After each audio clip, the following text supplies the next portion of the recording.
Hello everyone, আসসালামু আলাইকুম। কেমন আছেন সবাই? আশা করি ভালো আছেন। আমিও ভালো আছি আলহামদুলিল্লাহ।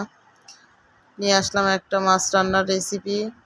এই তো আজকে দুপুরে আপনাদের ভাই একটা কাতল মাছ নিয়ে আসছিল, সেইটাই রান্না করছি। এই যে দেখেন, এখানে আমি মশলা টশলা সব রেডি করে নিয়েছি, তরকারিও নিয়ে নিয়েছি। পটল আলু বেগুন দিয়ে কাতল মাছের ঝোল রান্না করব। এই যে দেখেন, মাছগুলো আমি ভেজে নিচ্ছি।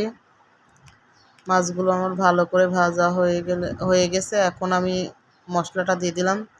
এখানে আমি সব মশলাই নিয়ে রেডি করে রাখছিলাম। জিরা বাটা, পেঁয়াজ রসুন বাটা, হলুদের গুঁড়া, মরিচের গুঁড়া, ধনিয়ার গুঁড়া। দেখেন আমার মশলা কষানো হয়ে গেছে। এখন আমি তরকারিও দিয়ে দিলাম। এই যে দেখেন, তরকারিটা এখন আমি ভালোভাবে কষিয়ে নিয়ে তারপরে ঝোলের পানি দিয়ে দেবো। এখন আমি ঢেকে দিয়েছিলাম, দেখেন আমার পানিটা শুকাই গেছে। এখন আমি ঝোলের পানি দিয়ে দিছি। এই তো এখন আমি এই পানিটা ফুটে গেলে মাছ দিয়ে দেবো। এই যে দেখেন পানি ফুটে গেছে, আমি এখন মাছগুলো দিয়ে দিলাম। এখন আমি 5-7 মিনিট এরকম জাল দিয়ে নামাই ফেলবো। তো আমার রান্নার রেসিপিগুলো কেমন লাগে সবাই কমেন্ট করবেন, শেয়ার করবেন। দেখেন মাশাআল্লাহ কি সুন্দর লাগছে। আল্লাহ হাফেজ।